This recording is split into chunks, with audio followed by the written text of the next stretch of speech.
Selling real estate is not an easy process. It requires multiple strategies, and I have a ton of suggestions for you. If you'll just stay with me on this video, I have a system in place that'll show you how to do it faster than you ever thought was possible. It's never too late to learn.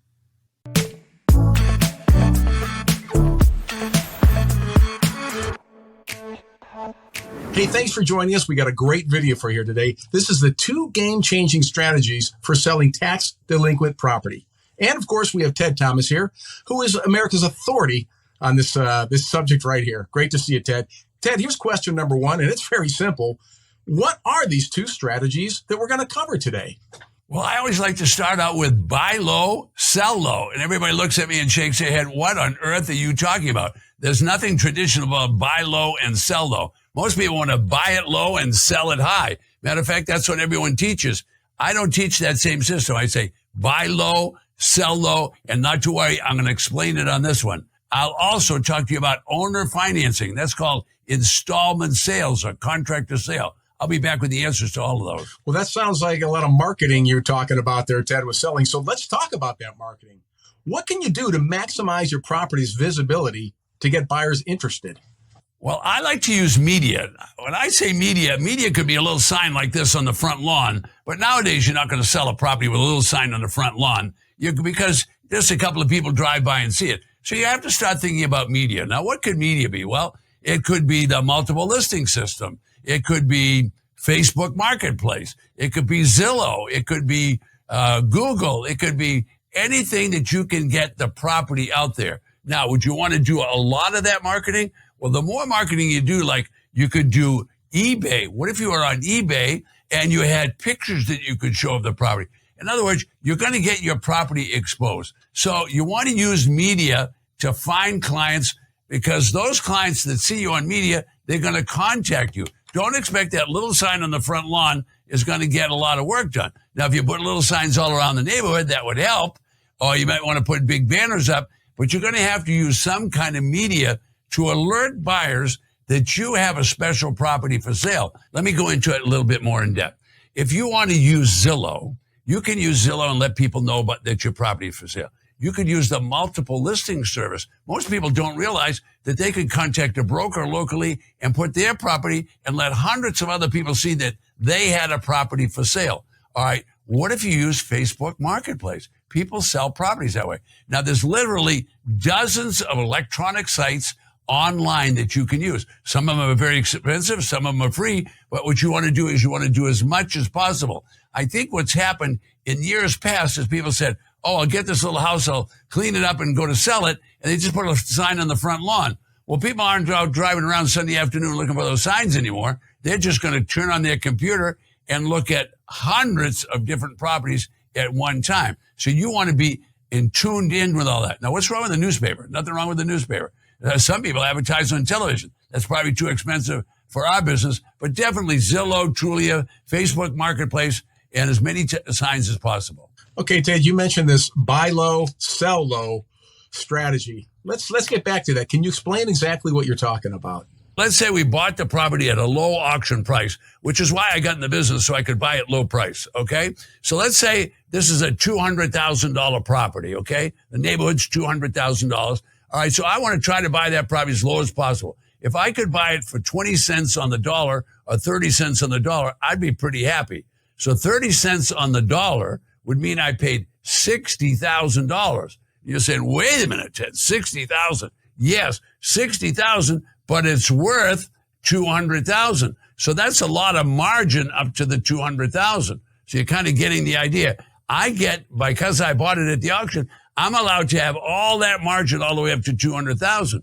But we know, and we teach you, the tax defaulted properties are used and abused. They need to be cleaned up. So you clean it up. You want to sell it? Okay. Well, don't try to sell it for the $200,000. Why don't you think about who you're going to sell it to? We could sell it to guys and gals that fix property up. We could sell it to renovators that like to make all new properties out of it.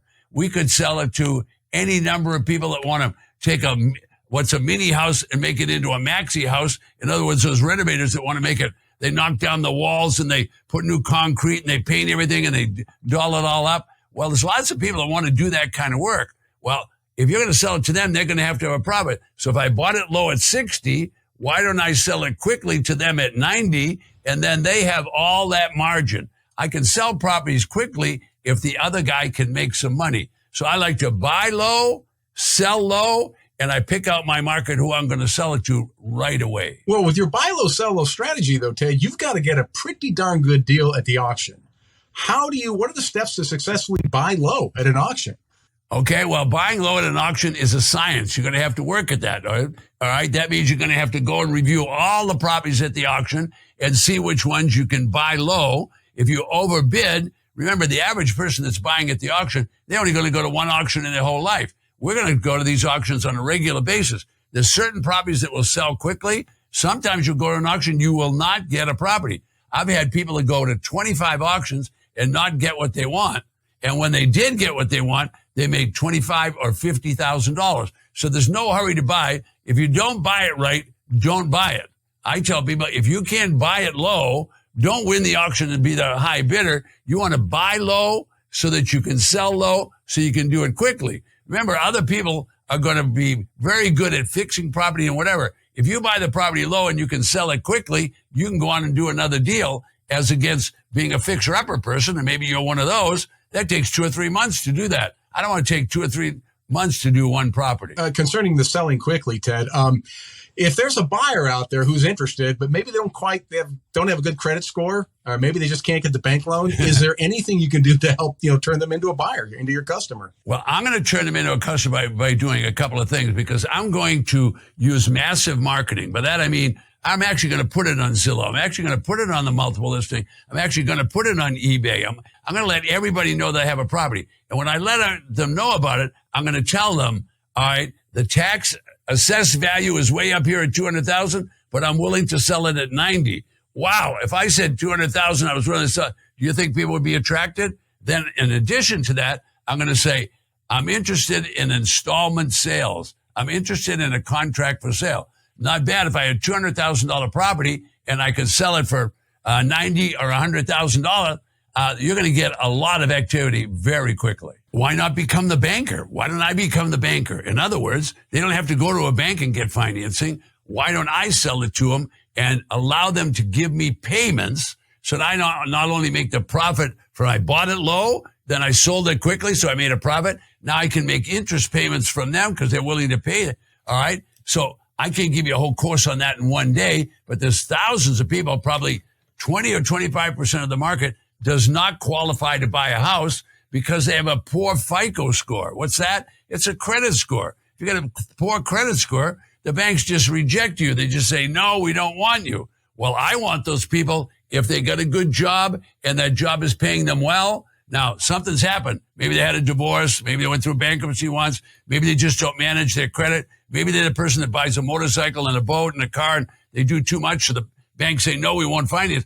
I'll finance them if they can make the payments, because I know if they don't make the payment, I can just take the property back. So I'm willing to be the banker. That'll get a property sold quicker than any other way. Now, keep in mind, lots of people get divorces. Lots of people have arguments and don't continue on with their life with their other partner. And what happens? When they split up, their credit goes crashing down. And when their credit's crashing down, who's going to deal with business with them? I'll do business with them all day long if they've got a good job and they got a good payment history, because I'm willing to be the banker. Why not be the banker and make another profit? Hey, if y'all got something out of this video, then please, like, subscribe, make sure you get more of this opportunity to learn more from Ted, because he knows this stuff. And Ted, before we leave, I think you have something that you can offer these folks who are watching, don't you? Well, a lot of people would like to have a list of the properties that are for sale, and we've created a list. As a matter of fact, it's an electronic list, so you can see what an auction list look like, and you could learn how to research property. It's right below me. Doesn't cost you anything. It's never too late. Ask yourself, what are you willing to exchange to have a system like this where you could make money faster than you ever thought possible in your life? You're going to have to either exchange some time or some money or some effort or all three. But you need to make that decision so that you can move forward. I'm Ted Thomas.